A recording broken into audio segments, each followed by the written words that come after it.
जय राधा माधव, जय कुंज बिहारी। जय राधा माधव, जय कुंज बिहारी। जय गोपी जन वल्लभ गिरिवरधारी। जय गोपी जन वल्लभ गिरिवरधारी। यशोदानंदन व्रज जन रंजन, यशोदानंदन व्रज जन रंजन। यमुना तीरावनचारी, यमुना तीरावनचारी।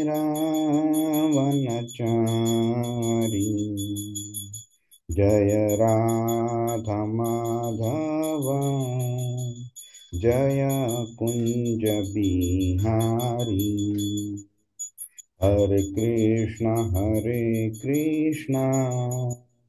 कृष्णा कृष्णा हरे हरे, हरे राम राम राम हरे हरे। हरे कृष्णा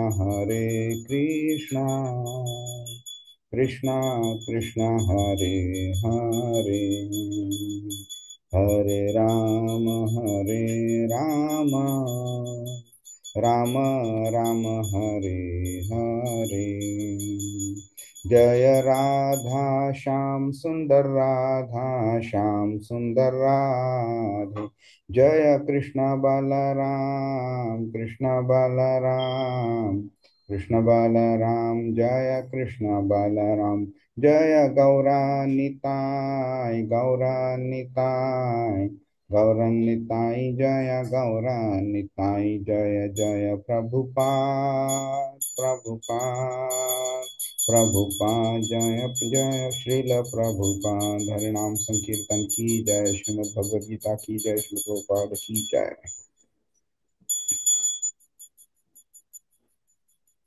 ॐ ज्ञानतिमिरान्धस्य ज्ञानाञ्जनशलाकया चक्षुरुन्मिलितं येन तस्मै श्रीगुरवे नमः। श्रीचैतन्यमनोभीष्टं स्थापितं येन भूतले स्वयं रूप कदा मह्यं ददाति स्वपदान्तिकं। वन्देऽहं श्रीगुरो श्रीयुतपदकमलं, श्रीगुरुन् वैष्णवांश श्रीरूपं साग्रजातं सहगण रघुनाथान्वितां तं सजीवं साद्वैतं सावधूतं परिजनसहितं कृष्णचैतन्यदेवं श्रीराधाकृष्णपादान् सहगण ललिता श्रीविशाखान्वितांश्च। हे कृष्ण करुणा सिन्धु दीनबन्धु जगत्पते गोपेश गोपिकान्त राधाकान्त नमोऽस्तुते। तप्त कांचन गौरांगी राधे वृंदावनेश्वरी वृषभानुसुते देवी प्रणमामि हरिप्रिय। वाञ्छाकल्पतरुभ्यश्च कृपा सिन्धुभ्य एव च पतितानां पावनेभ्यो वैष्णवेभ्यो नमो नमः। नमो विष्णुपादाय कृष्णप्रेष्ठाय भूतले श्रीमते भक्तिवेदांत स्वामिनिति नामिने। नमस्ते सारस्वते देवे गौरवाणी प्रचारिणे निर्विशेष शून्यवादी पाश्चात्य देशतारिणे। जय श्री कृष्ण चैतन्य प्रभु नित्यानंद श्री अद्वैत गदाधर श्रीवासादि गौरभक्त वृंद। हरे कृष्ण कृष्ण कृष्ण हरे हरे, हरे राम राम राम हरे हरे। हरे कृष्ण। सगळ्यांचं स्वागत आहे। कोण सांगेल आपण काय शिकलो मागच्या आठवड्यात? हरे कृष्ण प्रभू. हरे कृष्ण। फिफ्थ वर्स घेतलेला आपण. हा, त्याच्यामध्ये आपण बघितलं की मरते समय जर मुखात भगवंतांचं नाम असलं तर त्यांच्या धामी आपण जातो आणि याची ती गॅरंटी देतात. पण ते इतकं काही सोपं नसतं. त्यासाठी सतत आपल्याला प्रयत्न करायला हवे. आणि तुम्ही वेगवेगळ्या पद्धती सांगितल्यात त्यात टॉप मोस्ट हे अ, आपण जप जो करतो नामाचा तो सगळ्यात टॉप मोस्ट आहे. पण असं नाही की फक्त तोच आहे. आपले आचरण पण तसे हवेत आणि इतर गोष्टी लक्षात ठेवायला हव्या. त्यात आपण एक्सप्लेन केली बर थोडा. बर. मग का पण म्हणजे कृष्णाच्याकडे जाणं का गरजेचं आहे? मी देवी देवतांच्या प्लॅनेट्स वरती गेलो तर काय प्रॉब्लेम आहे? लोकांना स्वर्गात जायची इच्छा असते, स्वर्गात गेलो तर काय प्रॉब्लेम आहे? हा, ते टेम्पररी आहे. It is not permanent. त्याचं म्हणजे पण डिस्ट्रक्शन होतं ओके, कसलं डिस्ट्रक्शन होतं? स्वर्गाचं आणि इतर ग्रुप जे आहेत त्याचे हा. डिस्ट्रक्शन. आणि मग झालं तर काय प्रॉब्लेम आहे? पण मग स्वर्गाचं डिस्ट्रक्शन झालं तर आत्मा तर नश्वर आहे ना, आत्म्याचं तर डिस्ट्रक्शन होणार नाही. हो, पण ते शरीर धारण करावं लागतं. भौतिक शरीर घ्यावं लागतं आणि पुन्हा यावं लागतं मृत्यू लोकात. किंवा म्हणजे खालच्या लोकातही जाऊ शकतो आपण. पाताळ विताळ पाताळ तुम्ही सांगितलेलं. तर आपल्याला भौतिक शरीर मिळतं, आध्यात्मिक शरीर नाही मिळत. कृष्णाचं नाव घेतलं तर गोलोक किंवा दुसरे वैकुंठ लोकात गेल्यावर आध्यात्मिक शरीर मिळतं. हा फरक. बरोबर. आणि अजून एक गंमत अशी आहे, बऱ्याच वेळा हे आपल्याला अंडरस्टँड करायला डिफिकल्ट जातं, एक्सेप्ट करायला डिफिकल्ट जातं. पण 5 देवी देवता जर सोडले, ओके, तर बाकी सगळ्या देवी देवतांचं पण शरीर त्यांना सोडावं लागतं आणि नवं शरीर धारण करावं लागतं. ओके. त्यामुळे नुसतं देवी देवतांचं जे लोक आहे, लाईक इंद्र, इंद्र तुम्हाला माहिती आहे, जसं शाळेमध्ये प्रिन्सिपल ही कशी एक पोझिशन असते, राईट? त्या पोझिशन वरती एक व्यक्ती येतो, बसतो, काही काळ जातो, नंतर दुसरी व्यक्ती येते, ती बसते थोडा वेळ, परत ती जाते, तिसरी व्यक्ती येते. तसं इंद्र हा स्वर्गातल्या देवी देवतांचा राजा, ही त्याची पोझिशन आहे.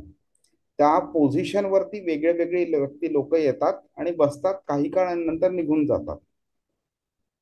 तसेच म्हणजे हे 5 देवी देवता जे आहेत, महादेव, गणपती, लक्ष्मी माता वगैरे, आणि ह्यांच्या पोझिशन्स आणि पर्सन्स आर सेम, ते कधी चेंज होत नाही. ठीक आहे. तर म्हणून बाकीच्या देवी देवतांची जर पूजा केली तर नुसतं ते ज्या धामी आहेत ते धामच नाही, तर ते स्वतः सुद्धा त्यांचं शरीर नष्ट होणार आहे. त्यामुळे आपण ज्यांची पूजा करतो ते सुप्रीम आहेत की नाही हे जाणून घेणं गरजेचं आहे. कारण 9व्या अध्यायामध्ये कृष्ण 23व्या श्लोकामध्ये सांगतो, यांती देवव्रता देवान पितृन यांती पितृव्रता भूतानी यांती भूतेज्या यांती मध्या जिनोपी मान. ओके, जे देवी देवतांची लोक पूजा करतात ते त्यांच्या लोकी जातात. जे भूत प्रेतांची पूजा करतात ते त्यांच्या लोकी जातात. जे पितरांची पूजा करतात ते त्यांच्या लोकी जातात. पण जे माझी पूजा करतात ते माझ्या लोकी येतात. आणि त्याच्या लोकी जाणं बाकीच्या प्लॅनेट्सपेक्षा का डिफरंट आहे हे त्यांनी ह्याच अध्यायामध्ये 17, 18, 19 मध्ये बाकीच्या प्लॅनेटचं कसं डिस्ट्रक्शन होतं ते सांगितलंय. आणि 20, 21, 22 मध्ये त्याच्या प्लॅनेटचं का आणि कसं कधी डिस्ट्रक्शन होत नाही ते त्यांनी कन्फर्म केलेलं आहे. त्यामुळे तो बोलतोय की तुम्ही अशा टेम्पररी ठिकाणी जाऊच नका जिकडनं तुम्हाला आत बाहेर परत एकसारखं करावं लागेल. तुम्हाला निरंतर असं आयुष्य आणि आनंद कधी त्या लोकी मिळणार नाही. ते तुम्हाला फक्त माझ्याच लोकी मिळू शकतं. हरे कृष्णा. मग एक साधारणपणे एक प्रश्न निर्माण होतो ना, की मग समजा मला कृष्णाचं स्मरण नाही झालं शेवटच्या क्षणी, तर काय होईल? तर त्याचं उत्तर त्यांनी आजच्या श्लोकामध्ये 6व्या श्लोकामध्ये दिलेलं आहे. मी मागे म्हटल्याप्रमाणे हा 8वा अध्याय एस्पेशली 5व्या श्लोकापासून 28व्या श्लोकापर्यंत त्यांनी इतका अनालिटिकली प्रेझेंट केलेला आहे की प्रत्येक वेगळ्या वेगळ्या पर्स्पेक्टिव्हनी आपल्याला हा जो प्रश्न विचारलाय अर्जुनानी की प्रयाण काले चपिमाम न्ययोसी नियतात्मभी, म्हणजे जे तुझी भक्ती करतात त्यांचं मर्तेक्षमयी काय होतं म्हणून. तर त्या प्रश्नाचं पॉझिटिव्हली आणि निगेटिव्हली कृष्णाने वेगळ्या वेगळ्या पर्स्पेक्टिव्हनी कम्प्लिटली उत्तर दिलेलं आहे. आणि ते तुम्हाला म्हणजे कसं एखादा पॉइंट कसा अनालाइज करायचं हे पण आपल्याला ह्या श्लोकातून शिकून येतं. हरे कृष्णा. कोणाला काही प्रश्न आहे? चला हरे आपण. कृष्ण प्रभूजी. हरे कृष्णा. प्रभूजी, आपण मागे एकदा बोललेलो, गणपती पोझिशन आहे का व्यक्ती आहे? गणपती द प्रायमरी जी डीटी आहे ना, ती पोझिशन आणि पर्सन सेम आहे. तर आपण सगळेजण हा श्लोक म्हणूया. हा म्हणजे मागच्या वेळी सांगितल्याप्रमाणे 5वा, 6वा आणि 7वा श्लोक भगवद्गीतातले म्हणजे व्हेरी व्हेरी इम्पॉर्टंट श्लोकांमध्ये येतात हे. तर सगळे एकत्र बोलूया. यम सॉरी, मी बोलतो मग तुम्ही फॉलो करा. यम यम वापि स्मरन् भावं त्यजत्यन्ते कलेवरं तं तमेवैति कौन्तेय सदा तद्भाव भावितः. अनुवाद कोण बोलू? ह- हरे हरे कृष्णा. हा बोला सुहास प्रभूजी. हरे कृष्णा. हे कौंतेय, आपल्या देहाचा त्याग करीत असताना मनुष्य ज्या ज्या भावनेने ज्या ज्या भावाचे स्मरण करतो त्या त्या भावाची तो निसंदेह प्राप्त करतो. हरे जय. आता बघितलं कृष्णाने एक आन्सर पॉझिटिव्हली दिलंय आणि एक निगेटिव्हली दिलंय, की बाबा तुम्ही काय काय वेगळ्या वेगळ्या पद्धतीचं भावांचं स्मरण होऊ शकतं. त्याच्यात जर तुम्ही माझं स्मरण केलं तर तुम्हाला काय मिळेल, माझं नाही स्मरण केलं तर काय होईल. तर त्याचं ते आता उत्तर देतोय तिकडे. ठीक आहे. तर भावम, भावम म्हणजे भाव ह्याला बरेच अर्थ आहेत. इकडे जो कृष्णाने अभिप्रेत आहे कृष्णाचा, ते म्हणजे भावना. ते म्हणजे एखाद्या गोष्टीचं स्मरण. तर तर ती भावना, आपले विचार, आपल्याला जे स्मरण होईल, आपल्याला जे त्या पर्टिक्युलर क्षणी आपल्या जे मनात असेल गोष्ट, तो आपला जो भाव असतो, त्या भावाबद्दल कृष्ण आता इथे बोलतोय की स्मरण भावम. भावम म्हणजे ते आपण आता सांगितलं ते, आणि स्मरण त्याचं जे स्मरण होईल ते आपल्याला. ओके. कधी? तर तो पुढील त्या जन्मात त्याच भावात त्याच अवस्थेस प्राप्त करतो. आणि आपण इथे आज काही उदाहरणं पण घेऊ आपण बघायला. तम तमेवैती कौंतेय, मिनिंग त्या त्या प्रकारचं त्याला शरीर प्राप्त होते. सदा तद्भाव भावित. त्याचं जे आयुष्यभर त्यांनी जे चैतन्य मेंटेन केलेलं आहे, जो भाव मेंटेन केलेला आहे, त्याची जी कर्म आहेत, त्याचे जे विचार आहेत, त्याच्या ज्या आसक्ती आहेत, त्याच्या ज्या इच्छा आहेत, त्या सगळ्या गोष्टींचा जो इफेक्ट आहे, हा, त्या इफेक्ट त्याला पुढच्या जन्मी जो शरीर मिळतोय त्याच्यामध्ये आपल्याला दिसून येतो. ओके. आता म्हणून काय होतंय की आपल्याला हे कळलं पाहिजे की आपल्याला काय हवंय. मागे आपण बोलल्याप्रमाणे आपल्याला हे कळलं पाहिजे की आधी माझं डेस्टिनेशन काय आहे ते मला समजलं पाहिजे. मग आपण त्या पर्टिक्युलर ट्रेनचं तिकीट घेतो आणि मग आपण त्याला, तर आपण आधी काय करतो, आपल्याला कुठे जायचंय हे आपण ठरवतो आणि मग त्याप्रमाणे आपण त्या पर्टिक्युलर ट्रेनचं तिकीट घेतो आणि त्या ट्रेननी आपण तिथे जातो. आपण कोणत्याही ट्रेनमध्ये जाऊन बसत नाही आणि नंतर मग आपण ठरवत नाही की अरे ही तर दिल्लीला जायचंय पण मला तर गोव्याला जायचं होतं, बँगलोरला जायचं होतं, हे असं आपण नाही करत. त्याचप्रमाणे आपण आयुष्य जे आता हे आपल्याला दिलेलं आहे, तर आपण काय करतोय आयुष्यभर, आपण आपल्याला जे हवंय ते आपण करतो. की आपण आधी लहान असताना मजा मस्ती करायची. आपल्याला आई वडील, सोसायटी वगैरे आपल्याला शिकवतात, अरे चांगलं हे सगळं एज्युकेशन घ्यायचं, हा मोठा डॉक्टर इंजिनियर बनायचं, म्हणजे तू लग्न करू शकशील, चांगली मुलं वगैरे होतील, सोसायटीमध्ये नाव वगैरे होईल. ह्या सगळ्या गोष्टी गरजेच्या आहेत, नो डाऊट अबाउट इट. कारण आपल्याला शरीर दिलंय कृष्णाने, ते मेंटेन करणं आवश्यक आहे, त्याच्याकरता ह्या गोष्टी आवश्यक ठरतात. पण त्याच्या बरोबर आपण कृष्णा रिलेटेड काय करतोय हे जनरली आपल्याला सोसायटी शिकवत नाही.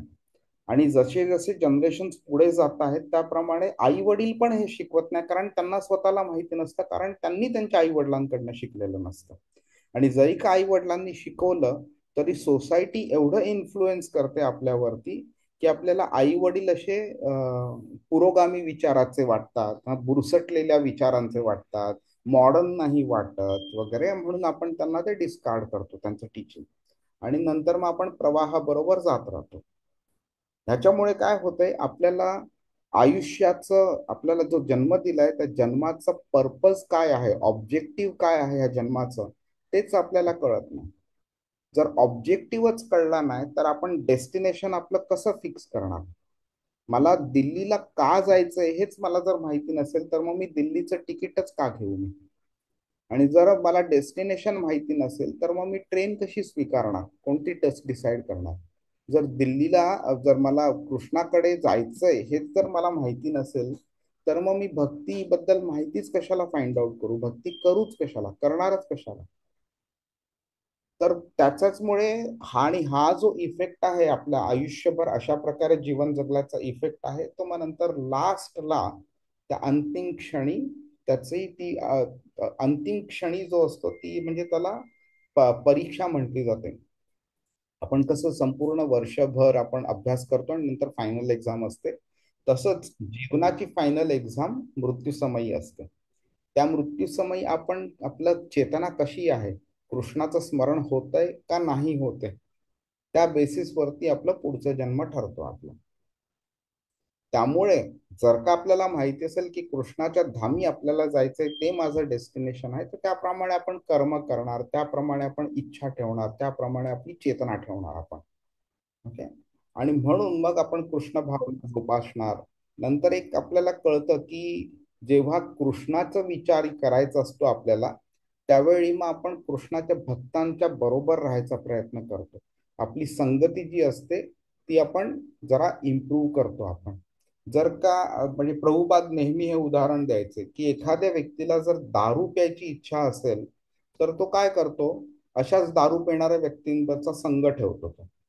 तसंच तुम्हाला जर भक्त बनायचं असेल तर तुम्हाला भक्तांच्या संगतीमध्ये राहावं लागतं. मग हे भक्त काय करतात? हे भक्त नेहमी सत्वगुणात जगत असतात. हम्म? ज्याच्यामुळे आपल्यावरती पण तो इन्फ्लुएन्स होतो आणि आपण पण सत्वगुणात जगायला लागतो. हा. नंतर ते त्यांचं संपूर्ण आयुष्य असतं ते कृष्णाच्या सेवेमध्ये अर्पण करतात. त्यांचा पवित्र नामाचा सतत जप चालू असतो. त्यांच्याबद्दलच बोलणं चालू असतं. हा, बोधयंत परस्परम. 10व्या अध्यायाच्या 9व्या श्लोकामध्ये कृष्ण बोलतोय. 10व्या अध्यायाचा 8वा, 9वा, 10वा आणि 11वा श्लोक त्याला चतुश्लोकी भगवद्गीता म्हणतात. त्यामध्ये 9व्या श्लोकात कृष्ण बोलतो की माझे भक्त सतत माझ्याबद्दल चिंतन करतात आणि माझ्याबद्दलच गप्पा मारत असतात. आणि त्याचप्रमाणे ते बोधयंत परस्पर, प्रत्येकाला ज्ञान देतात माझ्याबद्दल आणि ज्ञान घेतात आणि आनंद मिळतो त्यांना त्यातनं. आणि अजून एक गोष्ट काय आहे की फक्त हे सगळं म्हणजे सगळं सिंपल वाटतं की अरे काय कृष्णाचं नाव घ्यायचं, जप करायचं, मजा आहे, नुसती टाइमपास करायचा. हा. आपण त्याची ती तेवढं सिंपल नाही आहे ते. स्वतःचं आयुष्य शरीर दिलेलं आहे तर शरीराला मेंटेन करण्याची रिस्पॉन्सिबिलिटी आपली आहेच.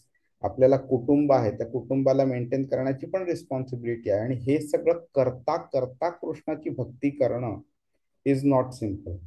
आणि आयुष्य जगत असताना बरेच निगेटिव्ह, मटेरियली निगेटिव्ह गोष्टी होतात आपल्या आयुष्यात.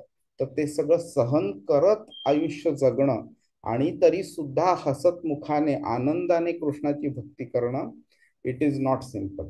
आपल्याला वेगळ्या आपल्या आयुष्यामध्ये घटना घडतात आणि ते टॉलरेट करणं इज इज व्हेरी डिफिकल्ट. तर या श्लोकाचा सारांश आपण तसा बघून घेतला. पण कृष्ण काय करतोय, the law of final thought बद्दल बोलतोय. ओके. प्रत्येक लॉ असतात ना, प्रिन्सिपल्स असतात. तर लॉ ऑफ फायनल थॉट बद्दल बोलतोय. तर मृत्यूच्या क्षणी त्यजत्य अंते कलेवरम. कलेवरम म्हणजे शरीर, अंत्य म्हणजे शरीराच्या शेवटी.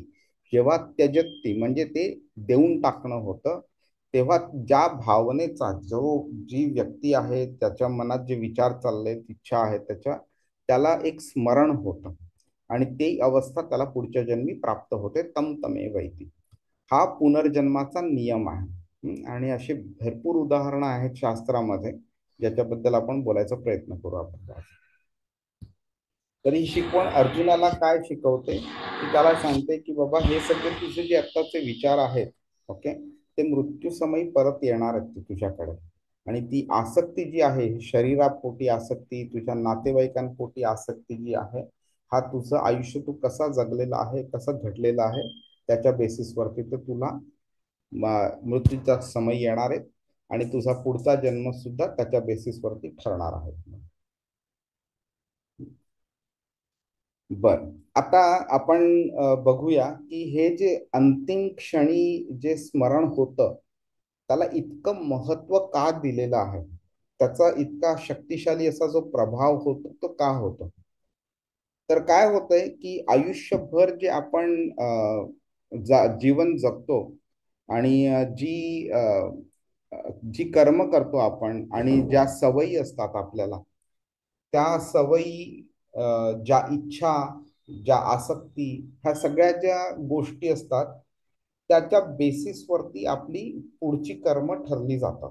म्हणजे आज मी चांगली व्यक्ती आहे, पण मी एक चुकीचं कर्म केलंय, त्या चुकीच्या कर्माचा प्रभाव माझ्यावरती होणार आहे आणि पुढच्या दुसऱ्या दिवशी त्या कर्माच्या प्रभावामुळे माझ्याकडनं अजून एक चूक होऊ शकते आणि ह्या दोन कर्मांच्या प्रभावामुळे माझ्याकडे अजून तिसरी चूक तिसऱ्या दिवशी होऊ शकते. तर ह्या सगळ्या निगेटिव्ह गोष्टींचा प्रभाव वाढतच जात होतो आणि नुसती कर्मांचा प्रभाव वाढतो असं नाही, तर माझ्या ज्या इच्छा आहेत ना त्या पण डिग्रेड व्हायला चालू होतात. माझ्या ज्या हॅबिट्स आहेत त्या पण खराब व्हायला चालू होतात.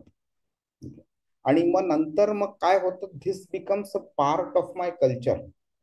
माझं मेंटॅलिटी, माझी जी कल्चर आहे, माझे जे प्रिन्सिपल्स आहेत, माझे जे व्हॅल्यूज आहेत वगैरे, त्यांची घडण पण ह्या माझ्या प्रभावामुळे होत राहते. आता छोटस एक्झाम्पल घ्यायचं तर जेव्हा एखादी व्यक्ती असते, ती आपल्या मुलांना जनरली काय शिकवते, खोटं बोलू नये, कोणाला फसवू नये म्हणून. पण काय होतं की समजा एखादं बिझनेसमॅन असेल, हा, त्याला कळत आहे की बाबा आपल्याला लोकांना फसवल्याशिवाय बिझनेस करता येत नाही.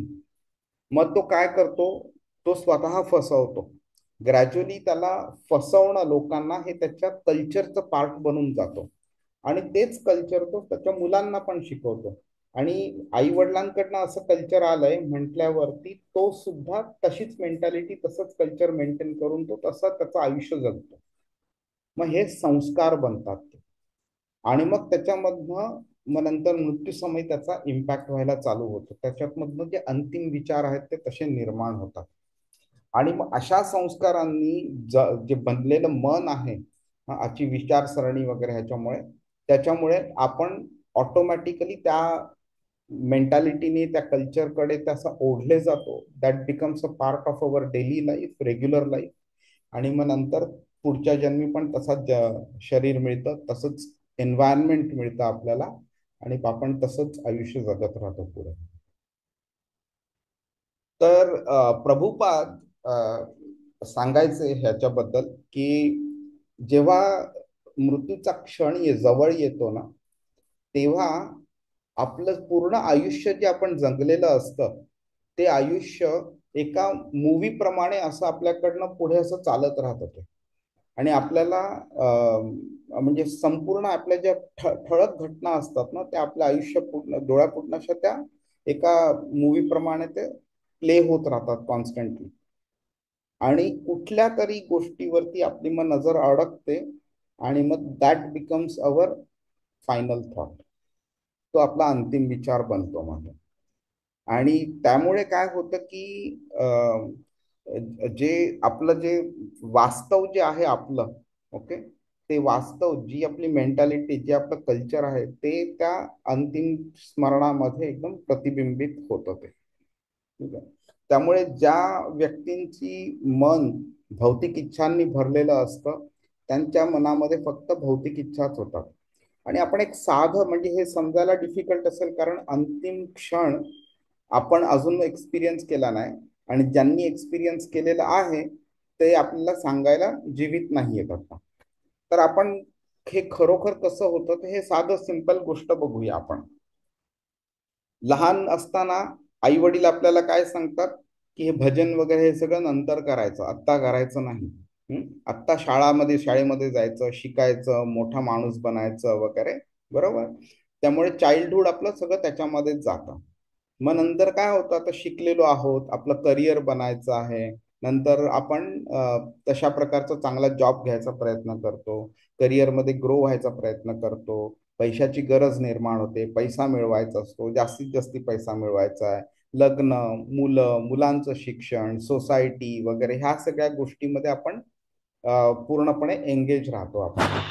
मग 55-60 असं वय आलं की मग काय होतं, आपल्याला मग नंतर आपली मुलं मोठी होतात आणि मग नंतर असं एक खेळणं आपल्या हातामध्ये येतं आणि आपल्या मुलांना पण मुलं होतात, मग आपण त्यांच्यामध्ये गुंतून जातो. मग नंतर आपण काय करतो, त्यांचं मुलांची मुलं, त्यांचं शिक्षण, त्यांचं संगोपन वगैरे ह्याच्यामध्ये गुंतून जातो.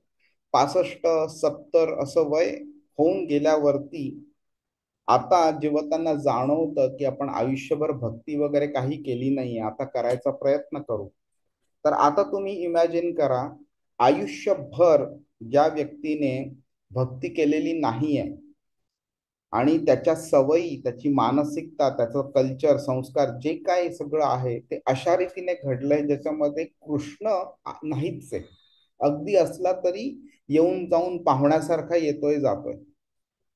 तर अशा व्यक्तीला नंतर कृष्णाकरता संपूर्ण त्यांनी डेडिकेट करून तो कसं पॉसिबली आपलं आयुष्य जगू शकतो, ते खूप म्हणजे खूप डिफिकल्ट आहे ते. कारण सवयी इतक्या स्ट्रॉंग झालेल्या आहेत की त्या व्यक्तीला त्या गोष्टींपासून लांब होणं शक्यच होत नाही. बऱ्याच वेळा आम्हाला सुद्धा लोक अशी म्हणायची, अरे तुम्ही हे आत्ता काय करताय, तुम्ही वयाचे 25, 30, 35व्या वर्षी ह्या गोष्टी थोड्याच करायच्या असतात, हे सगळं रिटायरमेंट झाल्यानंतर करायचं, हे आम्हाला नातेवाईक वगैरे सांगायचं. ओके. माझ्या एका असंच इस्कॉनमध्ये अजून एक भक्त आहे, त्याला असंच एकाने बोललेलं की बाबा हे आत्ता करायची गोष्ट नाही. मग त्यांनी एक गोष्ट त्याला विचारली की बाबा, जेव्हा तुम्ही फ्रीज घेता किंवा टीव्ही घेता किंवा व्हॅक्युम क्लीनर घेता वगैरे, तर त्याच्याबरोबर एक मॅन्युअल मिळतं आपल्याला. तर ते मॅन्युअल तुम्ही कधी वाचता? घरामध्ये ती नवीन गोष्ट आल्या आल्या तुम्ही मॅन्युअल वाचाल, का ती गोष्ट पूर्णपणे खराब झालीये त्यावेळी तुम्ही मॅन्युअल वाचाल? तर तो बोलला, नाही, आपण आल्या आल्या वाचतो, कारण ते ऑपरेट कसं करायचं ते आपल्याला शिकायचं असतं म्हणून. तर की जर का त्याचं जेव्हा पूर्ण ते खराब झालेलं असेल त्यावेळी जर का तुम्ही मॅन्युअल वापरलं तर काय होईल? काही उपयोग नाही होणार, कारण ते ऑलरेडी ते खराब झालेलं आहे. आता रिपेअर करायला द्यावं, रिपेअर झालं तर उत्तम, नाही झालं तर ते टाकून द्यावं लागणार. म्हणजे काय झालं, मॅन्युअल तुमच्याकडे होतं, तुम्ही ते वाचलं नाहीत, इग्नोर केलं त्याला आणि चुकीच्या पद्धतीने त्याला वापरलं, तो डिव्हाइस खराब झाला आणि आता तो वेस्ट झाला. तो त्याचप्रमाणे आपल्याला जेव्हा हे मनुष्याचं शरीर दिलंय त्याच्याच बरोबर, इनफॅक्ट त्याच्या आधीच भगवद्गीता कृष्णाने आपल्याला देऊन ठेवलेली आहे लाईफ मॅन्युअल म्हणून. ह्या मॅन्युअलला जर का आपण आयुष्याच्या शेवटी जर आपण त्याची पानं उघडली आणि शिकायचा प्रयत्न केला, वाचायचा प्रयत्न केला, तर काय उपयोग होणार आहे त्याचा?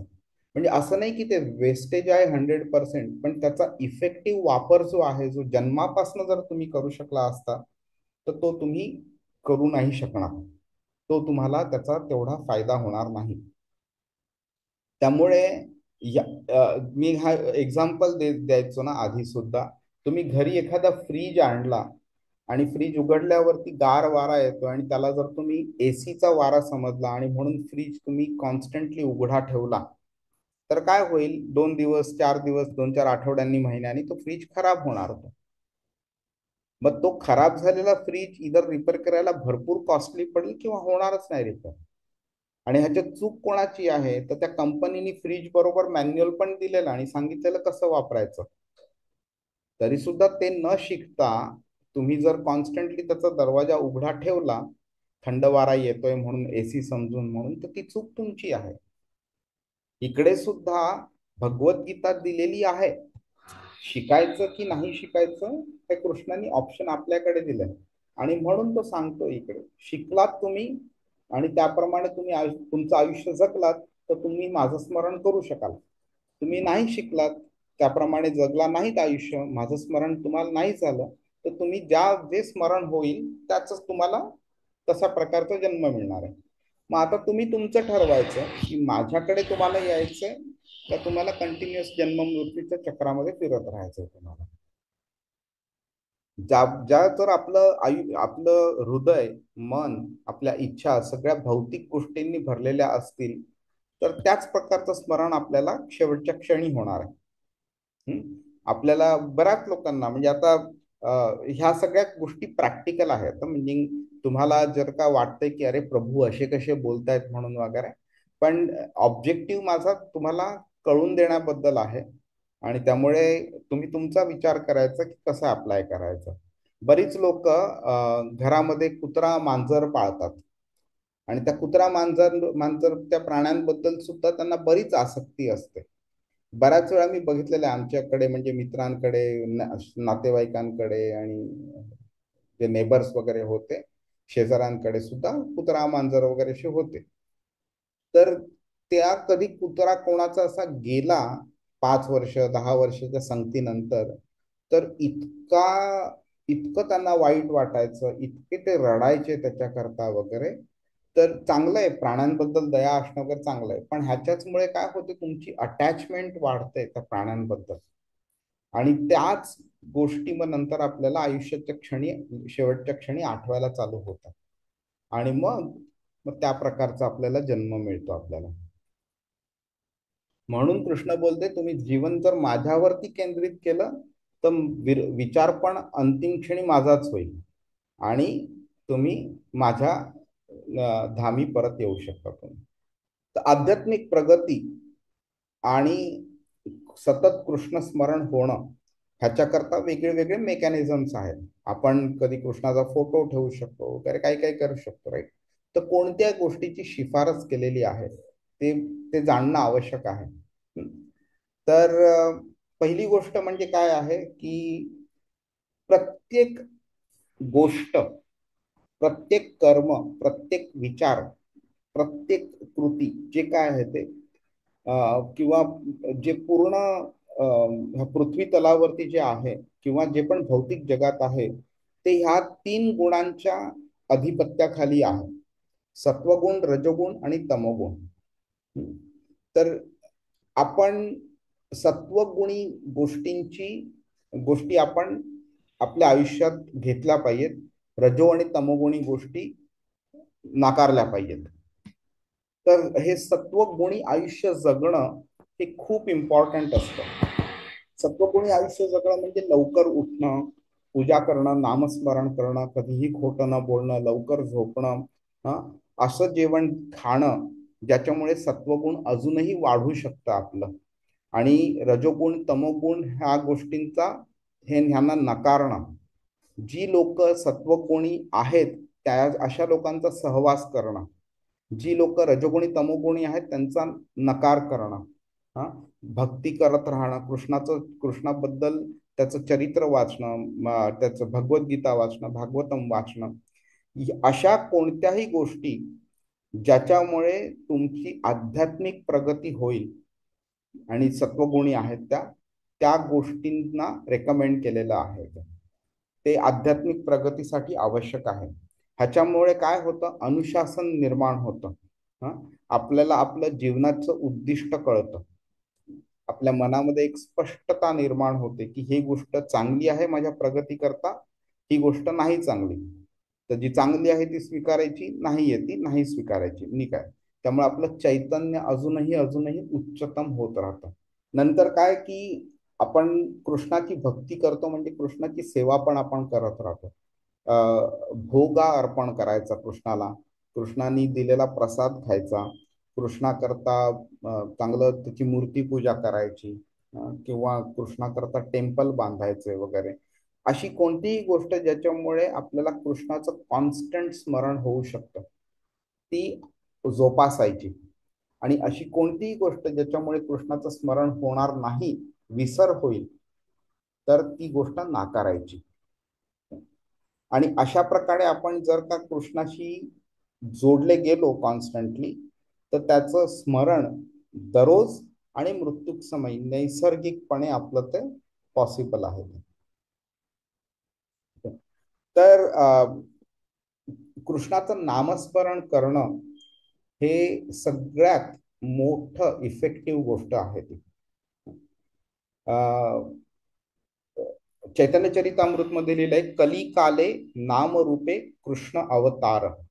कलिकाले म्हणजे कलियुगामध्ये, नामरूपे म्हणजे नामरूपी कृष्णाचा अवतार झालेला आहे.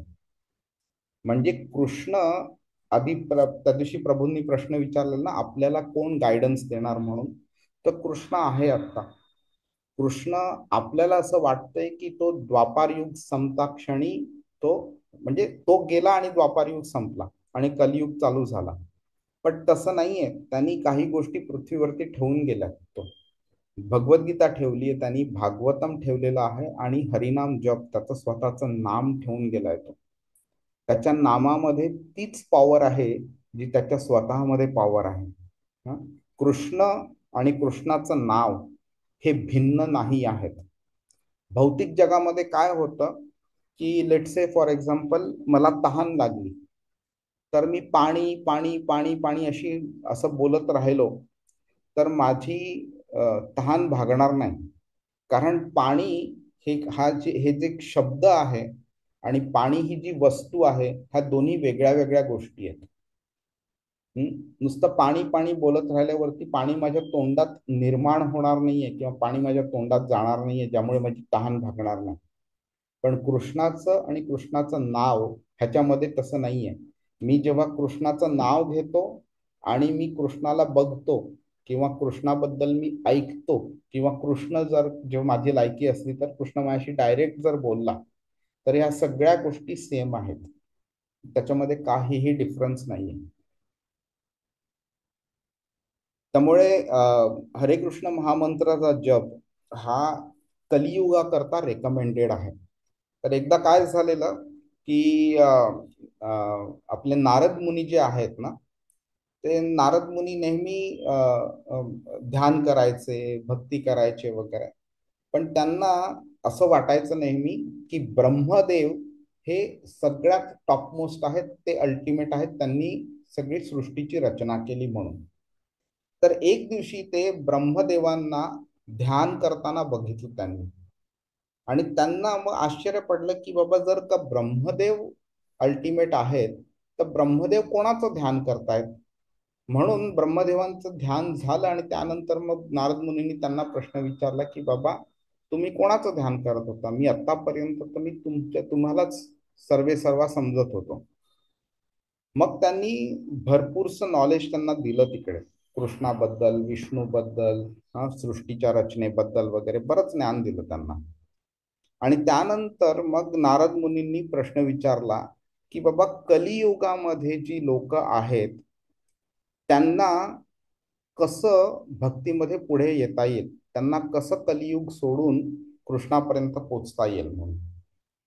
त्यावेळी त्यांनी हा मंत्र सांगितला नारद मुनींना, हरे कृष्ण कृष्ण कृष्ण हरे हरे, हरे राम राम राम हरे हरे, इति षोडशोकम नामनाम कली कल्मश नाशनम, सर्व नातः परतरोपाय सर्व वेदेषु दृश्यते.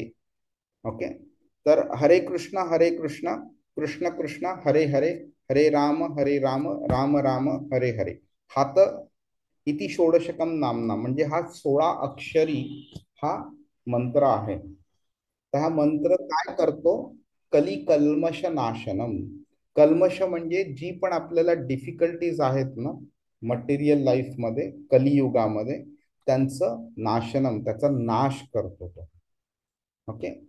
मग आता आपल्याला मनात विचार होतो, तर ठीक आहे, हरे कृष्ण महामंत्र करतो तसे अजून 10 प्रकारचे मंत्र आहेत, मग मी त्यांचं सुद्धा स्मरण केलं तर काय प्रॉब्लेम आहे, ते सुद्धा कलिकल्मश नाशन असू शकतात.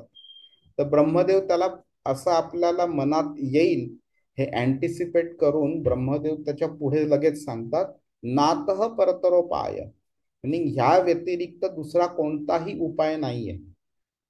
ओके. मग लगेच आपला इगो हे होतं की बाबा, मला असा अमुक एक मंत्र माहिती होता, तर त्या मंत्राला हा नाकार, ब्रह्मदेव कोण आहे नाकारणारा. मला अमुक एका व्यक्तीने सांगितलेलं, तो किती नॉलेजेबल आहे, ब्रह्मदेवाला काय माहिती. हा म्हणून ब्रह्मदेव लगेच पुढे बोलतात, सर्व वेदेषु दृश्यते, म्हणजे सगळ्या वेदांचं मला नॉलेज आहे, त्या नॉलेजच्या बेसिसवरती त्याचं कन्क्लुजन म्हणून मी तुम्हाला सांगतोय की हा हरे कृष्ण महामंत्र is the only alternative, only solution to all the problems in Kaliyuga. या कलियुगामध्ये जे काही प्रॉब्लेम्स आहेत त्याला फक्त एकच उत्तर आहे, हरे कृष्ण महामंत्र. ठीक आहे.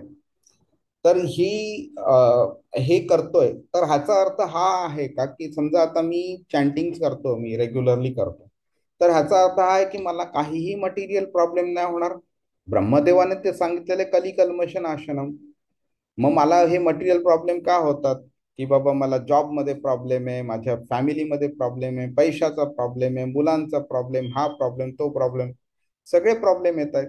तर ह्याचा अर्थ हा आहे की म्हणजे ब्रह्मदेवाने सांगितलेलं चूक आहे म्हणून. तर तसं नाही येत.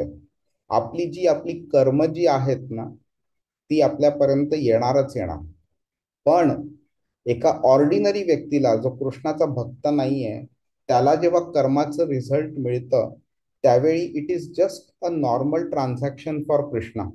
तू चूक केलीस, तुला चुकीचं फळ मिळालं. तू चांगलं काम केलं, तुला चांगलं फळ मिळालं. पण एका भक्ताच्या बाबतीत तो तसं ट्रान्झॅक्शनल बिहेवियर नाही दाखवत. तो भक्ताकडे बघतो, तो भक्ताचं अनालिसिस करायला तो बघतो, बाबा तुझ्याकडे हे 10 बॅड क्वालिटीज आहेत, तू माझ्याकडे यायचं असेल तर तुला ह्या सगळ्या बॅड क्वालिटीज काढून टाकाव्या लागतील.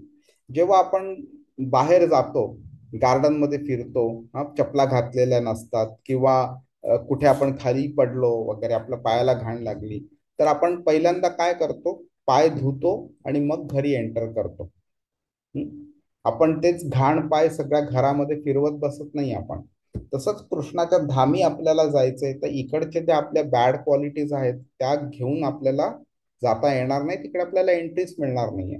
तर ह्या बॅड क्वालिटीज तो आपल्या काढून टाकण्याचं काम करतोय तो आता.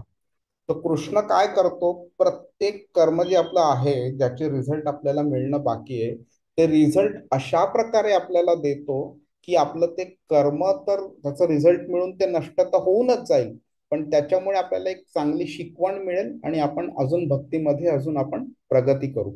हा त्याचा ऑब्जेक्टिव्ह असतो.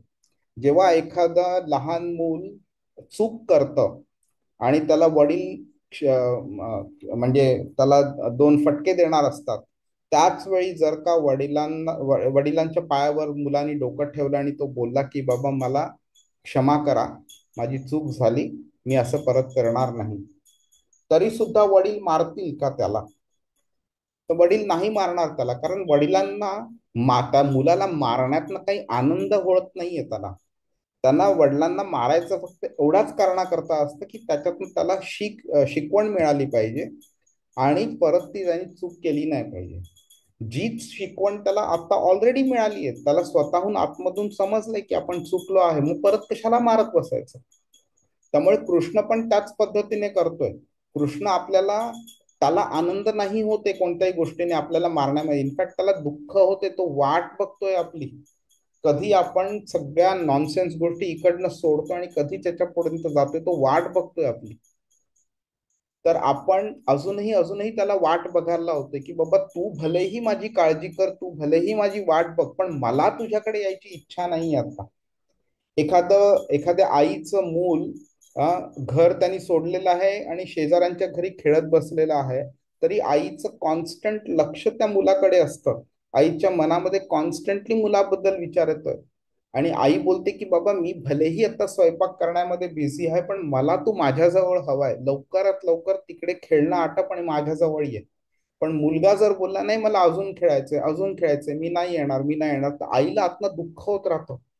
त्याचप्रमाणे कृष्ण, आपले विठू माऊली, त्यांना पण दुःख होत आहे की आपण त्यांना सोडून बाकीच्या सगळ्या गोष्टीमध्ये अडकलोय आणि त्यांना आपण दुर्लक्ष करतोय आणि अजूनही त्यांच्यापासून लांब जातोय, अजूनही वेळ लावतोय त्यांच्यापर्यंत पोहोचवायला. त्यामुळे जेव्हा आपण ठरवतो की नाही रे आता भरपूर झालं, बास झालं, आता आता मला तुमच्याकडे यायचंय, त्यावेळी मग तो अरेंजमेंट पण तसेच करायला लागतो. आणि त्याचं अरेंजमेंट करणं कसं असतं की आपल्या भौतिक आनंदाकरता काही अरेंजमेंट्स नाही करत. आपल्या आध्यात्मिक प्रगती करता ते अरेंजमेंट करतात. त्यामुळे कधी कधी आपल्याला वाटतं की अरे कृष्ण तू इतका कठोर कसा, मला एवढे प्रॉब्लेम्स होत आहेत, तर तू त्या प्रॉब्लेम वरती सोल्युशन म्हणून तर प्रॉब्लेम काढून टाकायच्या ऐवजी तू प्रॉब्लेम अजून वाढवतोयस तू. पण त्याचा ऑब्जेक्टिव्ह हा नाहीये की तुम्हाला भौतिक गोष्टींमधनं आनंद मिळवून द्यायचा आहे. त्याला फक्त एवढंच आहे की तुमची कर्मांचं तुम्हाला रिझल्ट पण मिळेल, तुम्हाला शिकवण पण मिळेल, तुम्ही परत त्या ठिकाणी जाणार पण नाही आणि लवकरात लवकर तुम्ही माझ्याकडे याल. ते करण्याकरता मग त्याला जे काही करावं लागेल तो करेल. मग अशा वेळी आपल्याला भलेही तो निष्ठुर वाटला, पण एक लार्जर पिक्चर बघितला तर त्याच्या इतका दयावान कोणच नाहीये. आणि ती दया आपल्याला समजत नाही म्हणून आपण मूर्खासारखे आपण त्याला निष्ठुर म्हणत राहतो त्याला. त्यामुळे जेव्हा आपल्या आयुष्यामध्ये ह्या भौतिक गोष्टी घडतात ज्याच्यामुळे आपल्याला त्रास होतो, आपल्याला हे समजलं पाहिजे की कृष्णाने आपल्याला हातावरती त्याच्या घेतलेलं आहे आणि आपलं प्रोटेक्शन पूर्णपणे तो करतोय म्हणून. श्रीमद भागवतमच्या 11व्या स्कंधाचा अध्यायाचा 7वा श्लोक आणि 7व्या अध्यायाचा 37वा श्लोक, मी आज ते लिंक पोस्ट करायचा प्रयत्न करीन, प्लीज ते वाचा. आपण भौतिक गोष्टी आपल्या आयुष्यात घडतात आणि आपण घाबरतो त्याच्यामुळे. तर हे जे भय असतं ना, ते भय का निर्माण होतं आणि कृष्णाचा त्याच्या मागे काय हात आहे आणि त्याच्यावरती सोल्युशन काय आहे, ते त्या श्लोकांमध्ये इतकं फॅन्टास्टिकली लिहिलंय की आपल्याला कळून येतं की आपण घाबरतो ह्या भौतिक गोष्टींना, हा निव्वळ आपला मूर्खपणा आहे, बाकी काही नाही. आपण जर कृष्णावरती आपल्याला संपूर्ण विश्वास असेल तर ह्या भीतीची काही आवश्यकताच नाही आपल्याला.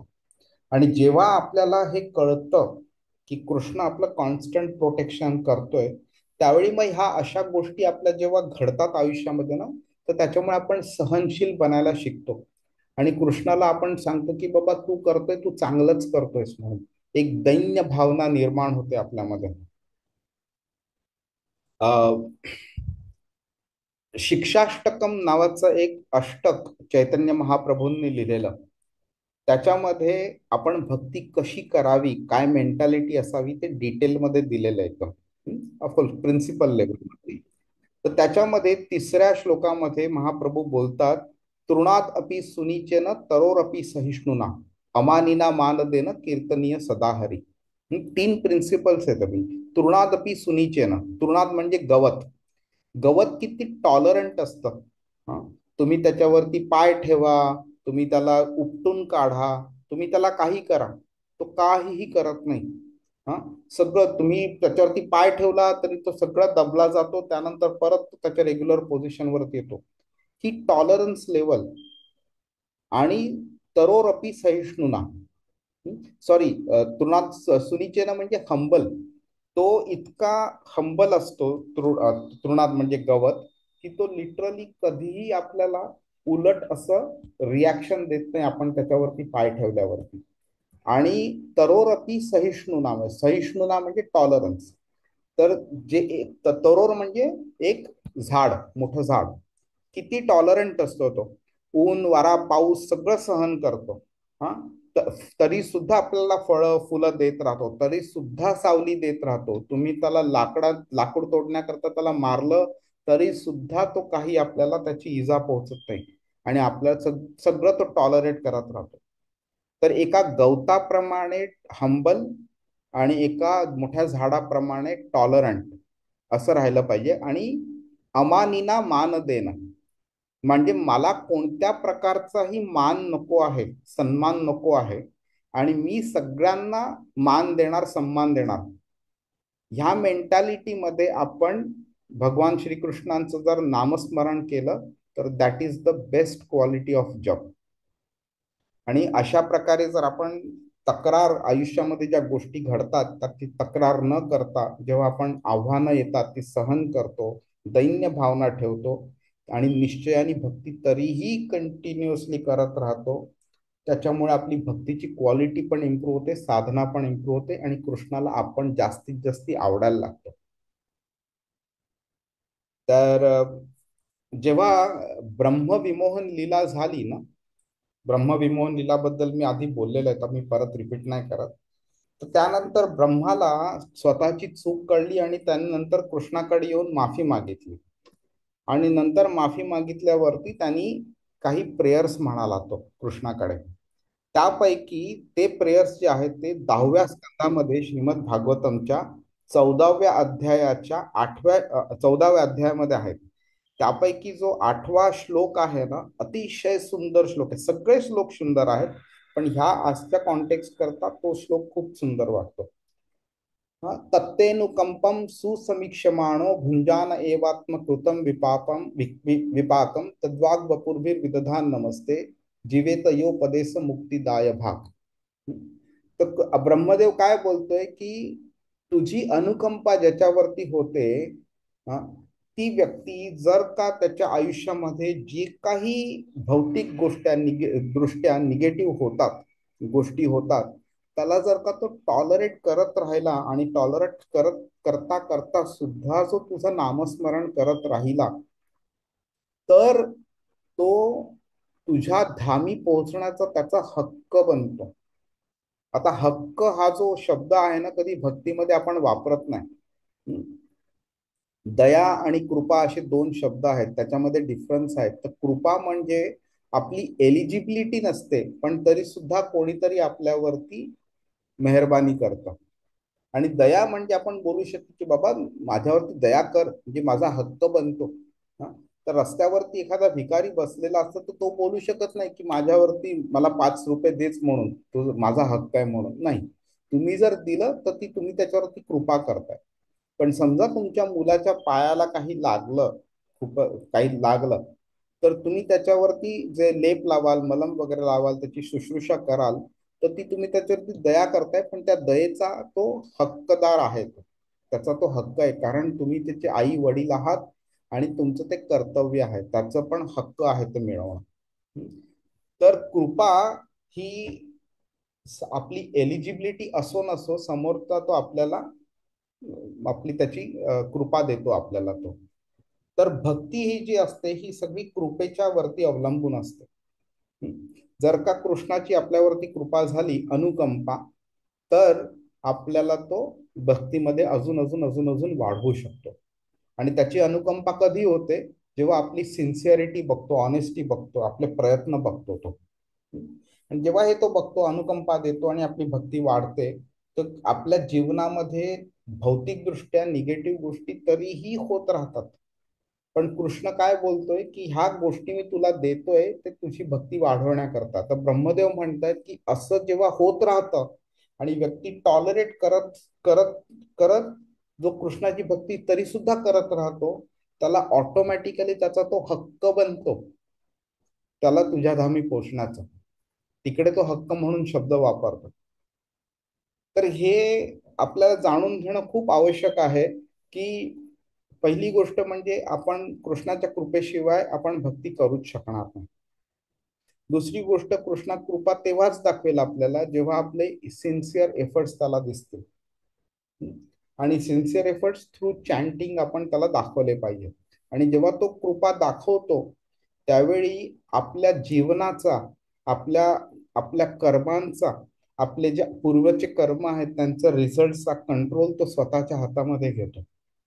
मग कोणत्या कर्माचा रिझल्ट कधी कशा प्रकारे द्यायचा आणि त्याचा आपल्या भक्ती करता काय फायदा होऊन द्यायचा, ते सुद्धा तोच ठरवतो. ओके. मी मागे हे तुम्हाला कधी सांगितलेलं असेल, पण आमचे एक संन्यासी आहेत, हिज होलीनेस जय अद्वैत स्वामी महाराज. तर ते 19व्या वर्षी ते इस्कॉन मध्ये आले आणि त्यांनी लगेच प्रभुपादांकडनं दीक्षा घेतली. नंतर बरीच वर्ष ते वेगळ्या वेगळ्या कंट्रीज मध्ये प्रीचिंग करत होते आणि काही 8-10 वर्षांनी ते कधी इंडियाला आले. तर कोणीतरी त्यांना सांगितलं एक अमुक एक ऑस्ट्रोलॉजर चांगला आहे, तुम्ही भेटा त्याला वगैरे. ते गेले भेटायला. तर त्या ऍस्ट्रॉलॉजरनी त्यांचा हात बघितला, पत्रिका वगैरे जे काय ते बघितलं आणि त्यांना सांगितलं की छी छी छी, तुमची म्हणजे इतका घाणेरडा हात, इतकं घाणेरडी पत्रिका, इतकं घाणेरडं फ्युचर मी कधीच कोणाचं बघितलं नाही. त्यांनी विचारलं काय झालं, त्याचं का असं का बोलतात. तर बोलतो की तुमचं शिक्षण पूर्ण नाही झालं, तुमचं लग्न होणार नाहीये, तुम्हाला बायको मुलांचा एका गृहस्थ जे जे आयुष्य जगतो त्यातनं काहीही आनंद मिळणार नाही तुम्हाला. आणि तुमच्याकडे एक दमडी पण नसणार, तुमच्याकडे अजिबात तुमच्या आयुष्यात पैसा नाहीये असं. आणि मग ते आले आणि त्यांनी प्रभुपादांना सांगितलं की असं असं झालं. तर प्रभुपाद बोले जे काय ते तुमच्या चांगल्याच करता आहे, डोंट वरी म्हणून. आणि over a period of time ते हेच झालं. ते त्यांनी संन्यास घेतला. संन्यास घेतला म्हणजेच काय झालं, कुटुंब तर नसतंच, कुटुंब राहतच नाही, त्यांनी लग्न केलंच नव्हतं. त्यांचं शिक्षण सुद्धा त्यांनी कॉलेजमध्ये असताना अर्धच सोडलेलं, आणि त्यामुळे शिक्षण पूर्ण नाही झालं. संन्यास आहे त्यामुळे ते नोकरी वगैरे करत नाही, त्यामुळे पैसा पण नाही मिळाला त्यांना. आणि त्यांचं आयुष्य पण तसंच राहिलं बायको मुलांशिवाय. पण हीच जी कर्म होती त्यांच्या आधीच्या आयुष्याची, ज्याच्यामुळे त्यांच्या ह्या नशिबात हे सगळं आलं, त्याचा कृष्णाने वापर कसा करून घेतला बघा. संन्यासी असल्यामुळे त्यांना पैसे त्यांना कधी अर्न करता आलेच नाही. पण बाकीचे इस्कॉन मधले बरेच गृहस्थ आणि बरेच टेम्पल्स आहेत, त्यांनी त्यांची संपूर्ण काळजी घेतली, त्यामुळे त्यांना कधीही पैशाची गरजच नाही लागली. त्यांना कुटुंबाची गरज नाही लागली, कारण इस्कॉन मधले लाखो लाखो लाखो लाखो भक्त त्यांची ही त्यांची फॅमिली झाली त्यांची. असा एकही दिवस जात नाही जे कधी ते इस्कॉन टेम्पल मध्ये नसतात आणि कोणाला प्रीचिंग करत नाही. आणि त्यांच्याकडे पैसा नाही, एज्युकेशन नाही, पण त्यांच्याकडे स्पिरिच्युअल एज्युकेशन किती आहे. He was one of the very few disciples ज्यांना प्रभुपादांनी परमिशन दिलेली की त्यांचे बुक्स मध्ये जर काही एरर्स असतील तर एडिट करू शकतात म्हणून त्यांना प्रभुपादांनी परमिशन दिलेले. तर मग त्यांचं नॉलेज पण किती होतं इमॅजिन करा. त्यामुळे भौतिकदृष्ट्या एखादी गोष्ट आपल्या आयुष्यात चुकीची झाली असेल किंवा आपल्याला चूक दिसत असेल त्याच्यामध्ये, तर त्याचा अर्थ हा नाही की त्याला आध्यात्मिक बेनिफिट नाहीये म्हणून. त्यामुळे आपण आपलं आयुष्य अशा पद्धतीने घडवलं पाहिजे की आपण आपलं डेस्टिनेशन काय आहे म्हणजे कृष्ण जे आहे त्याच्या बेसिसवरती आपण आपलं आयुष्य जगलं पाहिजे. आणि जर तसं नाही जमलं, आपण फक्त आपले कर्म आणि इंद्रिय भोग ह्यांनाच आपण इम्पॉर्टन्स दिला, तर आपल्या भविष्य जन्माला ते आकार कसे देतात. तर काय होतं की ही जी सगळी कर्म असतात, ही जास्तीत जास्ती कर्म, मेजॉरिटी किंवा मोस्ट ऑफ द कर्म, ही इंद्रिय तृप्तीशी संबंधित असतात ते. आणि त्याच्यामुळे काय होतं, आपलं चैतन्य असतं त्याच्यावरती ते इम्प्रेशन्स बनवत राहतात. आणि मग जर ही भौतिक कर्म फक्त इंद्रिय तृप्ती रिलेटेडच असली तर आपलं चैतन्य अजूनही अजूनही डिग्रेड होत राहतं. आणि मग आपल्याला शरीराशी अजून अजून अजून अजून बांधून ठेवतात ते. ठीक आहे. तर ह्याच्यामुळे काय होतं, एक सवय निर्माण होते आणि मायेच्या प्रती आपली ओढ अजून अजून निर्माण होते. जेव्हा एखाद्या गोष्टीचा भोग वारंवार केला जातो तर आसक्ती वाढते. आणि मग जे खरं म्हणजे अक्षरशः नगण्य असं सुख असतं, ते सुद्धा आपल्याला वाटतं की हे मिळालंच पाहिजे मला, त्याच्याशिवाय मला जगणंच शक्य नाहीये. एखाद्या गोष्टी समजा एखादा व्यक्ती सिगरेट पितोय, दारू पितोय वगैरे, तर त्यांना काय वाटतं की ही गोष्ट माझ्या आयुष्यामध्ये इतकी मॅन्डेटरी आहे की मी ह्याच्याशिवाय जगूच शकणार नाही. आणि मग ती लोक म्हणजे ते ते सगळं निर्माण का होतं की ती सवय जडलेली असते ती.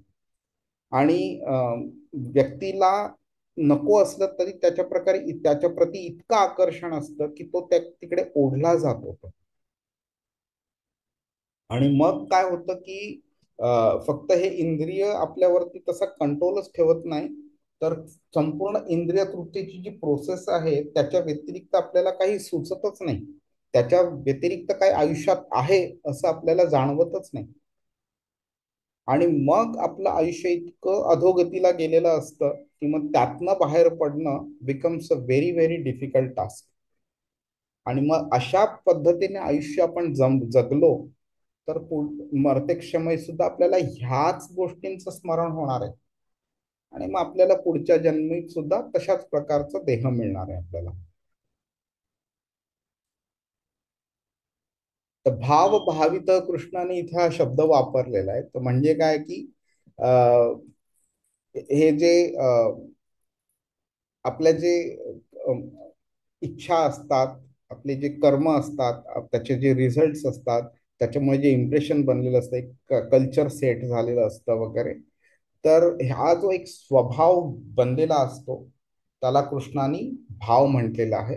आणि भावित म्हणजे त्या भावाच्या अनुसरण आपलं जे अजून नवीन मेंटॅलिटी बनते, अजून आपले कर्म घडतात, आपले आपले जे काही संपूर्ण सिच्युएशन आपण क्रिएट करतो त्याला भावित असं म्हटलेलं आहे. त्यामुळे काय होतं की हा जो काही भाव आपला असतो त्या भावाच्या बेसिसवरती आपल्या इच्छा निर्माण होतात. त्या इच्छेच्या बेसिसवरती आपण ऍक्शन्स प्लॅन्स बनवतो. त्या प्लॅन्सच्या बेसिसवरती ऍक्शन्स घडतात. ऍक्शनच्या बेसिसवरती कर्मफळ असतं. कर्मफळांच्या बेसिसवरती आपली नवीन मेंटॅलिटी बनते. त्या नवीन मेंटॅलिटीमुळे परत भाव आपला चेंज होतो आणि अजून अजून अजून अजून अधोगतीच्या ऍक्शन्स त्यातनं निर्माण होतात. हे इतकं असं सत्य आहे की हे आपल्याला ऍक्च्युअली एव्हरी डे एक्सपिरियन्स करता येईल. पण गंमत अशी आहे की एक्सपिरियन्स होऊन सुद्धा आपण त्याला नकारत नाही त्याला आणि कृष्णाकडे जात नाही आपण. तिकडे प्रॉब्लेम आहे हा प्रॉब्लेम नाही आहे. प्रॉब्लेमवरती सोल्युशन नसणं हा सुद्धा प्रॉब्लेम नाही. पण प्रॉब्लेमला नाकारणं इज अ बिगर प्रॉब्लेम. जर का सोल्युशन नसेल तर आपण चार माणसांना जाऊन विचारू शकतो आणि सोल्युशन अंडरस्टँड करू शकतो. पण प्रॉब्लेम नाहीये असं बोलणं, सोल्युशनचा प्रयत्न पण न करणं इज अ बिगर प्रॉब्लेम. जर का आपल्याला जेव्हा जाणवेल की आपण ह्या भौतिक गोष्टीमध्ये इतके गढलेलो गेलो आहोत आणि ह्यातनं बाहेर पडणं आवश्यक आहे, हे जेव्हा आपल्याला जाणवतं तर मग आपण फाइंड आउट करू मग मी बाहेर कसा पडू शकतो. आणि मग हळूहळू आपण कृष्णाच्या प्रती आपण त्या डायरेक्शनला चालत जाऊ शकतो.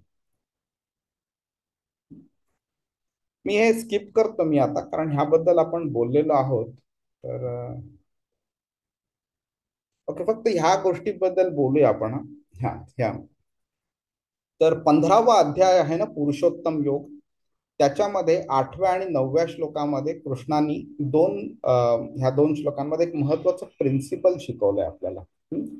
शरीरम यद वापनोती यच्चाप्युत्क्रामतीश्वर गृहीत्वैतानि संयाती वायुर्गंधानि वाशयत. कृष्ण बोलतोय की जसा वायू सुगंधला कॅरी करतो ना एका ठिकाणाहून दुसऱ्या ठिकाणी, तसंच जीव एका शरीरातून दुसऱ्या शरीरात आपल्या विविध संकल्पना ज्या असतात, आपल्या इच्छा ज्या असतात, आपल्या आसक्ती असतात, आपले जे कर्मफळ असतात, आपली मेंटॅलिटी जी असते ते सगळं कॅरी करतो पुढच्या आयुष्यामध्ये, पुढच्या शरीरामध्ये. त्यामुळे काय करतो तो एका प्रकारचं शरीर सोडतो आणि दुसऱ्या प्रकारचं शरीर धारण करतो. तर आधीचं जे शरीर मिळालेलं त्याच्या आधी जी मेंटॅलिटी होती त्या मेंटॅलिटीच्या अनुसरून आपल्याला एक शरीर मिळालंय. मग ते शरीर मिळाल्यावर प्लस आपली कर्म आणि कर्मफळ चांगली नव्हती म्हणून आपण एक अजून घाणेरडी अशी मेंटॅलिटी निर्माण केलेली आणि आता त्या घाणेरड्या मेंटॅलिटीच्या अनुसरून आपल्याला एक नवीन शरीर मिळणार आहे. ठीक आहे. तर हे आपल्याला तो 15व्या अध्यायाचा 8वा श्लोक सांगतो. मग कृष्ण काय बोलतो की त्याच्यामुळे काय होतं आता पुढे, तर श्रोत्रम चक्षुस्पर्शनम च रसनम घ्राणम एवच अधिष्ठाय मनश्चायम विषयानुपसेवते. तर काय होतं, मन जे असतं त्या मनामध्ये आपली ही सगळ्या इच्छा, आकांक्षा, आसक्ती वगैरे सगळी घाणेरडी विचार वगैरे हे सगळे भरलेले असतात. तर ह्या मनाच्या भोवती, मनाच्या मेंटॅलिटी जी आपण बोलतो त्याच्या अनुसरून जे पण श्रोत्र चक्षु स्पर्श रसन आणि घ्राण म्हणजे कान, डोळे, जीभ, नाक आणि त्वचा, स्पर्श, ह्या प्रकारचे जे इंद्रिय आहेत त्या प्रकारचं आपल्याला एक शरीर मिळतं. तर आता कसं ते थोडक्यात बघू. आता आपण नॉनव्हेज बऱ्याच लोकांना खायला आवडतं. नॉनव्हेजचे दुष्परिणाम ते लगेच जाणवत नाही. तर नॉनव्हेज खाण्यामध्ये त्यांना एवढा आनंद होत राहतो की प्रत्येक वेळी खाणं जेव्हा निघतं त्यावेळी त्यांना नॉनव्हेज बद्दलच गोष्टी करायला आवडतात. आणि त्यामुळे बऱ्याच वेळा तुम्ही बघितलेलं असेल व्हेज खाणाऱ्यांवरती नॉनव्हेज खाणारे भरपूर वेळा हसतात ते तुम्ही घासफूस खा, घासफूस खा, असा टाईपचं काहीतरी उत्तरं असतात त्यांची. याच्यामुळे होतं काय आहे की त्या नॉनव्हेजच्या याच्यामुळे मेंटॅलिटी अशी बनून गेलेली असते की मेंटॅलिटी आता अजून डिग्रेड झाली आहे आधीच्या जन्मीच्या कंपॅरिझन मध्ये. त्यामुळे अजून डिग्रेड झालेल्या मेंटॅलिटीला अनुसरून त्यांना कान, डोळे, जीभ, नाक आणि त्वचा मिळणार आहे त्यांना. म्हणजे काय, तर आता हे मनुष्य शरीर मिळालेलं आहे, अशा एका अमुक एका प्रकारची जीभ मिळाली आहे. तर अजून मेंटॅलिटी खराब झाल्या म्हणून ते अजून घाणेरड्या प्रकारची जीभ, म्हणजे घाणेरड सेवन करता येईल, घाणेरड पदार्थ सेवन करता येईल अशा प्रकारची जीभ मिळणार आहे. आता तुम्ही ह्यालाच एक्सटेंड करा आणि बघा, तर अजून घाणेरड्या प्रकारची जीभ कोणती असू शकते, तर जी कीटक वगैरे जे असतात त्यांना खाऊ शकेल अशी जीभ मिळेल आपल्याला. आपल्याला म्हणजे म्हणजे जे खात आहेत त्यांना. हा, म्हणजे जे अजूनही घाण प्रकारचे जे जीव जंतू आहेत त्यांचं शरीर अजूनही घाणेरडं आहे. एक कावळा जो असतो तो काय करतो, तो मेलेलं मांस खायचा प्रयत्न करतो तो. हा, आणि जे मेलेल्या शरीराचं मांस खायचा प्रयत्न करतो. हे मांस किती जेवढं सडलेलं असेल तेवढं त्याला जास्ती आनंद असतो त्यात. आणि फक्त तो कोणता मनुष्याचाच वगैरे खातो असं नाही, प्राणी मात्रांचाच खातो असं नाही. जीव जंतू जे काही असेल, कीटक वगैरे काही असेल, कॉक्रोच वगैरे, हे सगळ्यांचा तो खात राहतो. तर तुम्ही इमॅजिन करा की नॉनव्हेज खाण्यामुळे अजून किती घाण प्रकारचे जन्म आणि खालच्या योनी व्यक्तीला मिळू शकतात. त्यावेळी एक उंदीर असतो, तो उंदीर सुद्धा खूप घाण गोष्ट खात असतो.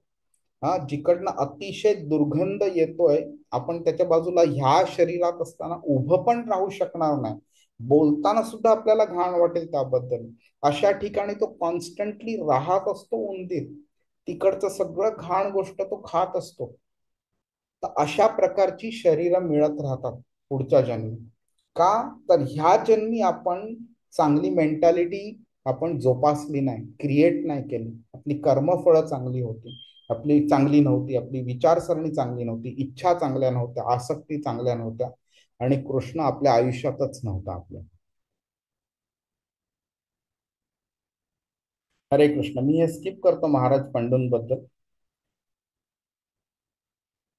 हे पण मी स्किप करतो. पण मेन पॉइंट ह्याच्यातनं घेण्यासारखा आहे की प्रभुपाद बोलतायत की हरे कृष्ण कृष्ण कृष्ण हरे हरे, हरे राम राम राम हरे हरे, या महामंत्राचा जप करत राहायचं आणि आयुष्याच्या शेवटी आपली अवस्था यशस्वीरित्या बदलू शकू, ह्याच्याकरता हा सर्वोत्तम मार्ग आहे. हरे कृष्ण. कोणाला काही प्रश्न आहे? प्रभू, एक विचारायचं होतं. हा. आता कोणी समजा ऍट मिड ऑफ लाईफ समजा त्याने चुका केल्यात आणि नंतर कृपा झाली भगवंतांची, तर तो नॉनव्हेज खात होता अगोदर किंवा काही चुकीच्या गोष्टी केला आणि तो भक्ती मार्गाला लागलाय, हम्म. तो तरी त्याला पुढचा जन्म भेटेल का? तो सिन्सिअरली करतोय, कारण त्याला ते मागचे जे केले कर्म, बॅड कर्म, हम्म. त्याला त्याची परतफेड करावं लागेल. हे कसं कॅल्क्युलेशन होतं? कारण त्याला त्यात चूक कळली, पण हम्म. अगोदरच्या चुका केल्यात, त्याचं त्याचं काय, त्याची त्याचं त्याला रिपेंट करावं लागतं की कसं होतं पुढे त्याचं? तुमच्या प्रश्नाचं उत्तर ह्या श्लोकामध्ये आहे. दुसऱ्या अध्यायाचा 40वा श्लोक. नेहाभिक्रमनाशो अस्ति प्रत्यवायो न विद्यते स्वल्पमप्यस्य धर्मस्य त्रायते महतो भयात. त्रायते म्हणजे प्रोटेक्शन, महतो म्हणजे ग्रेटेस्ट, भयात म्हणजे डेंजर. जे सगळ्यात मोठं डेंजर आहे त्याच्यापासून प्रोटेक्शन होतं. काय, कशामुळे, तर फक्त ह्या मार्गावरती चालताना तुम्ही फक्त एक पाऊल जरी पुढे टाकलं तरी सुद्धा कृष्ण एन्शुअर्स की आपलं प्रोटेक्शन झालेलं आहे ह्या ग्रेटेस्ट डेंजर पासनं. आणि ग्रेटेस्ट डेंजर कसं कोणतं आहे, तर मनुष्य योनीपेक्षा खालची योनी पुढच्या जन्मी मिळणं हा सगळ्यात मोठा डेंजर आहे. तर कृष्ण इथे प्रॉमिस करतोय आपल्याला की तुम्हाला ग्रेटेस्ट डेंजर पासनं तुम्ही भक्तियोगामध्ये चालू केल्यावरती तुम्हाला प्रोटेक्शन मिळेल. 9व्या अध्यायाचा बहुतेक 31वा श्लोक आहे. हा बघा. क्षिप्रम भवती धर्मात्मा शश्वत शांतीं निगच्छति कौंतेय प्रतिजानीहि न मे भक्त प्रणश्यति. न मे भक्त प्रणश्यति. माझ्या भक्ताचा कधीही नाश होत नाही. कृष्ण इथे प्रॉमिस देतोय आणि त्याच्या प्रॉमिस वरती आपल्याला विश्वास नाही होणार, कारण कृष्ण त्याचे प्रॉमिसेस तोडतो सुद्धा. हो ना. त्यांनी सांगितलं न धरी शस्त्र करी. मी माझ्या हातात शस्त्र धरणार नाही, महाभारताच्या कुरुक्षेत्र युद्धामध्ये आधी सांगितलेलं त्यांनी. तरी सुद्धा त्यांनी जे रथ होता त्या रथाचं चाक त्यांनी शस्त्र म्हणून वापरला आणि भीष्मांवरती तो चालून गेला. तो म्हणजे काय, तर त्यांनी त्याचं प्रॉमिस तोडलं त्यांनी.